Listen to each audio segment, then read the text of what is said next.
Hello there, this is Pastor Steve Damron again, Moment in Ministry. We thought we'd do a Merry Christmas greeting, and a verse that is very special at Christmas time is found in the Old Testament, Isaiah chapter 9 and verse 6. So let me read that for you.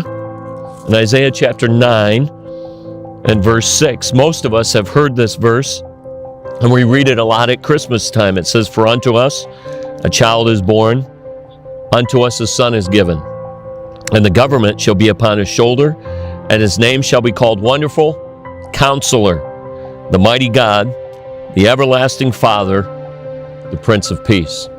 I want us to think about just a few things in regards to this verse. So we read Isaiah 9 and verse 6. First thing that we see in that passage is a wonderful declaration. There are two thoughts. It shows us both Christ's humanity and his deity. It says, "Unto us a child is born," and so we see Christ's humanity. Here is Christ, and this is what's amazing. He is all God, but he's all man. So a child is born. He gave up himself, according to Philippians chapter 2. He laid down his godly garments, his righteous garments, and he became man. So a child is born. But then it also, in that declaration, tells us about his deity. A son is given. And that is, he was God's son. He is deity. What a wonderful declaration we find in Isaiah chapter 9 and verse 6. So the next point that we find in this passage in Isaiah chapter 9 and verse 6, we see a wonderful declaration, but there's a wonderful dispensation. Because in that passage it says it's unto us. So what does that mean? It's unto us here, his creation, unto us. There's a responsibility at Christmas time for us as his creation. Jesus Christ was given to us to receive.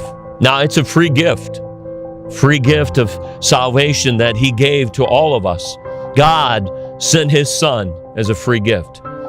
And so this is what we're thinking about. There's a responsibility for those of us here on this earth. There's the responsibility to the unsaved. They have to deal with this. But then there's those of us that have accepted Christ as our Savior.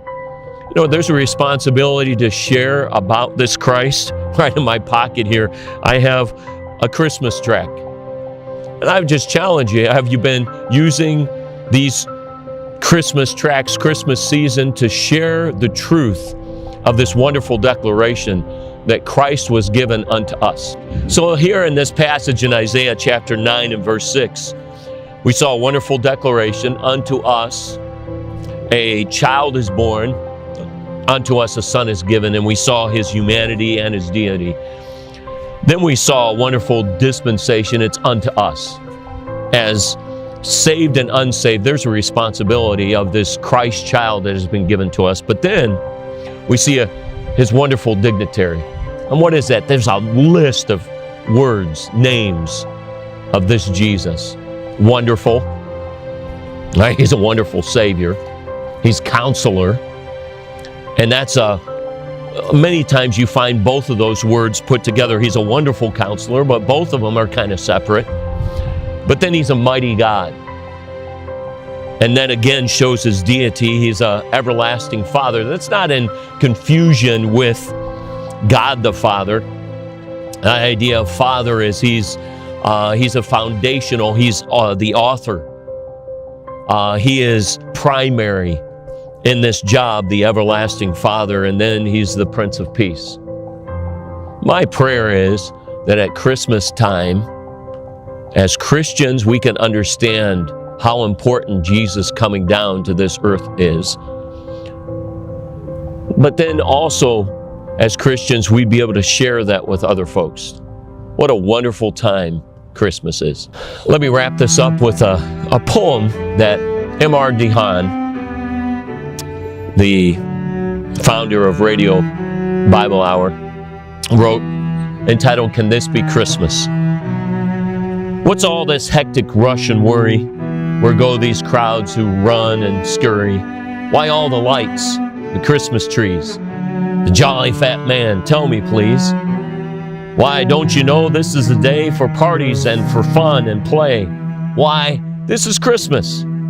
So this is Christmas, do you say? But where is Christ this Christmas day?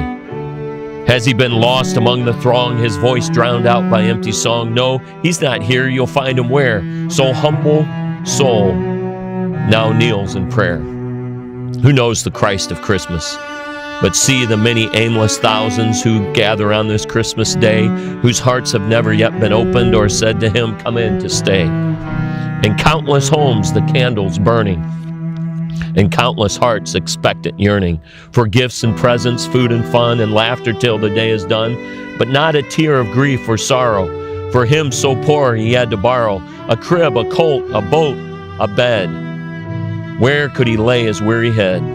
I'm tired of all this empty celebration of feasting, drinking, recreation. I'll go instead to Calvary, and there I'll kneel with those who know the meaning of that manger low and find the Christ this Christmas. I leap by faith across the years to that great day when he appears, the second time to rule and reign, to end all sorrow, death, and pain, and endless bliss.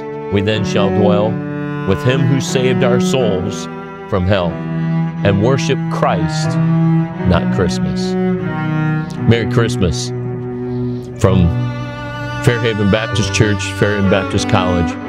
I pray that you will truly understand and worship Christ of Christmas.